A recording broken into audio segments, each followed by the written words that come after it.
Dear students, BVOC dialysis second സെമ്മിലെ clinical dialysis എന്ന് പറഞ്ഞ സബ്ജക്റ്റിലെ യൂണിറ്റ് 3 ആണ്. 3ലെ ബാക്കിയുള്ള പോർഷൻസ് ആണ് നമ്മളിന്ന് പറയുന്നത്. Limiting fluid intake between dialysis treatment.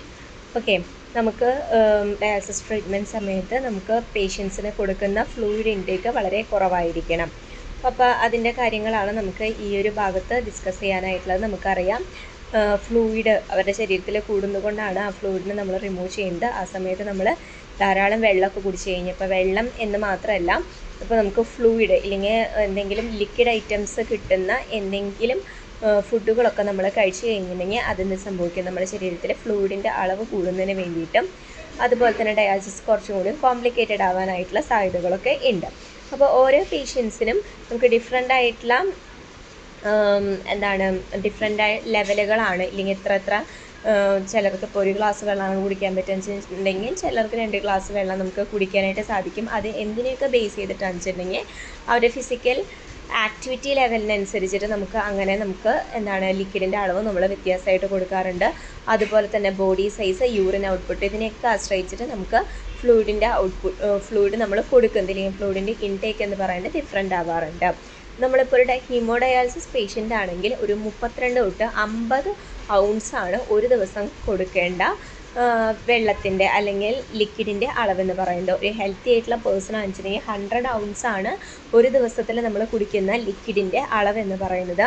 അതുപോലെ തന്നെ നമ്മുടെ ഡയറ്റീഷ്യനോട് സംസാരിച്ചതിന് ശേഷം അവരാണ് നമുക്ക് എത്രത്തോളം വെള്ളം കുടിക്കാനായിട്ട് സാധിക്കുന്നു, ഇല്ലെങ്കിൽ വെള്ളത്തിൻ്റെ കണക്ക് മാത്രമല്ല നമ്മൾ കഴിക്കുന്ന എന്തിൻ്റെ ആണെങ്കിലും, ഇപ്പോൾ ഫുഡിൻ്റെ ആണെങ്കിലും ഇപ്പോൾ അതിൽ പ്രോട്ടീൻ കണ്ടൻറ്റ് ഇല്ലെങ്കിൽ പൊട്ടാസ്യത്തിൻ്റെ അളവ് എത്രത്തോളം വേണം എന്നുള്ളത് ഡയറ്റീഷ്യൻസാണ് പറയുന്നത്. ഇനി നെക്സ്റ്റ് പറയുന്നത് ഡയാലിസിസ് ഡയറ്റ്. ഡയാലിസിസ് ഡയറ്റിനെ കുറിച്ചിട്ടാണ്. നമുക്ക് ഫുഡ് എന്ന് പറയുന്നത് വളരെ ഇമ്പോർട്ടൻ്റ് ആയിട്ടുള്ള കാര്യമാണ്. അപ്പോൾ നമ്മുടെ ഡയാലിസിസ് പേഷ്യൻറ്റിൻ്റെ ഡയറ്റ് എന്ന് പറയുന്നത് വളരെ ഇമ്പോർട്ടൻ്റ് ആയിട്ടുള്ളൊരു പാർട്ടാണ് അവരുടെ ട്രീറ്റ്മെൻറ്റിൽ. നമുക്ക് ഫ്ലൂയിഡ് ഇൻടേക്ക് നമ്മൾ പറയുന്ന അളവുകൾ മാത്രമാണ് നമ്മൾ കുടിക്കാനായിട്ട് പാടുള്ളൂ. പിന്നെ in general anything that is liquid at room temperature is considered A fluid. അതായത് നമ്മുടെ റൂം ടെമ്പറേച്ചറിൽ ലിക്വിഡ് ആയിട്ടുള്ള ഏത് ഐറ്റത്തിനെയും, വെള്ളത്തിനെ മാത്രമല്ല, നമ്മുടെ റൂം ടെമ്പറേച്ചറിൽ ലിക്വിഡ് ആയിട്ടുള്ള ഏത് ഐറ്റത്തിനെയും നമ്മൾ ഫ്ലൂയിഡ് തന്നെയാണ് പറയുക. ഇനി നെക്സ്റ്റ് പറയുന്നത് കുറച്ച് ഗൈഡ് ലൈൻസ് ആണ് നമുക്ക് തന്നിരിക്കുന്നത്. നമ്മുടെ ഡയാലിസിസ് പേഷ്യൻസിൻ്റെ daily fluid intake between dialysis treatment. നമ്മുടെ ഡയാലിസിസ് ട്രീറ്റ്മെൻറ്റ് ചെയ്യുമ്പോൾ എത്രത്തോളം ഡെയിലി ഫ്ലൂയിഡ് ഇൻടേക്ക് ചെയ്യാം എന്നുള്ള കാര്യങ്ങളെക്കുറിച്ചുള്ളൊരു ഗൈഡ് ലൈൻസ് ആണ് അടുത്തായിട്ട് നമുക്ക് തന്നിരിക്കുന്നത്.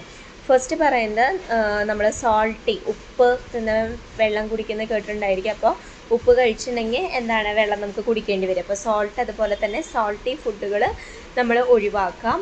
അത് എന്തുകൊണ്ടാണെന്ന് വെച്ചിട്ടുണ്ടെങ്കിൽ വെള്ളം നമുക്ക് ധാരാളമായിട്ട് കുടിക്കേണ്ടി വരുന്നത് കൊണ്ട്. അപ്പോൾ ആ ഒരു വെള്ളത്തിന് നമുക്ക് റിമൂവ് ചെയ്യേണ്ടതായിട്ട് വരും.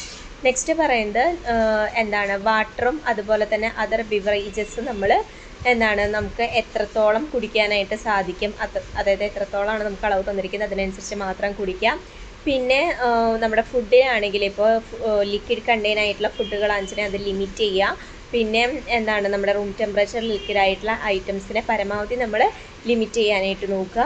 പിന്നെ നമ്മൾ കഴിക്കുന്ന ഫുഡിനെ നമ്മൾ മെഷർ ചെയ്യാം.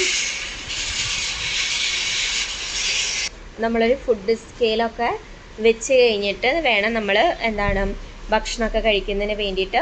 Measuring spoons and measuring cups for both dry and liquid measures.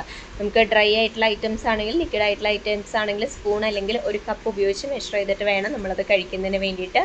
പിന്നെ ഡെയിലി വെയിറ്റ് ഗെയിൻ നമ്മളൊരു ഡിജിറ്റൽ സ്കെയിൽ വഴി മോണിറ്റർ ചെയ്യുക. പിന്നെ daily food and fluid diary, നമ്മളെപ്പോഴും നമുക്കൊരു ഡയറി കയ്യിൽ വെച്ചിട്ട് എത്രത്തോളം ഫ്ലൂയിഡ് കഴിച്ചു ഇല്ലെങ്കിൽ എത്രത്തോളം ഫുഡ് കഴിച്ചിട്ടുണ്ട് എന്നുള്ളത് നമ്മൾ എഴുതുക. അപ്പോൾ അതൊക്കെ നമുക്ക് പെട്ടെന്നൊരു കോംപ്ലിക്കേഷനൊക്കെ വന്നു കഴിഞ്ഞിട്ടുണ്ടെങ്കിൽ നമ്മൾ ഡോക്ടേഴ്സിനൊക്കെ കൊടുത്തു കഴിഞ്ഞിട്ടുണ്ടെങ്കിൽ അവർക്ക് മനസ്സിലാവും ഇതിലെന്തെങ്കിലുമൊക്കെ ചേഞ്ചസ് വന്നതുകൊണ്ടാണ് ഇയാൾക്ക് പെട്ടെന്നൊരു അബ്നോർമാലിറ്റീസ് ഉണ്ടായത് എന്നുള്ള കാര്യം മനസ്സിലാക്കാനായിട്ട് സാധിക്കും. ഇനി നെക്സ്റ്റ് പറയുന്നത് നമുക്ക് ലിക്വിഡ് എന്നൊക്കെ പറഞ്ഞാൽ ഇപ്പോൾ വേനൽക്കാലമൊക്കെ ആണെങ്കിൽ പേഷ്യൻസിന് നന്നായിട്ട് ദാഹിക്കാനൊക്കെ ആയിട്ട് തുടങ്ങും. അപ്പോൾ നമ്മുടെ ഡയറ്റീഷ്യനോടൊക്കെ കുറച്ച് ടിപ്സുകളൊക്കെ ചോദിക്കുക. നമ്മുടെ ഈ വെള്ളം ഇങ്ങനെയല്ലെന്ന് വെച്ചിട്ടുണ്ടെങ്കിൽ, അതായത് നമുക്ക് വെള്ളമായിട്ട് ദ്രാവരൂപത്തിൽ തന്നെയായിട്ട് കഴിക്കാനായിട്ട് പറ്റില്ല, പക്ഷേ ദാഹം ശമിപ്പിക്കാനൊക്കെ ആയിട്ട് എന്തൊക്കെ നമുക്ക് ചെയ്യാനായിട്ട് സാധിക്കും എന്നുള്ളത് ഡയറ്റീഷ്യൻസ് നമുക്ക് പറഞ്ഞുതരും.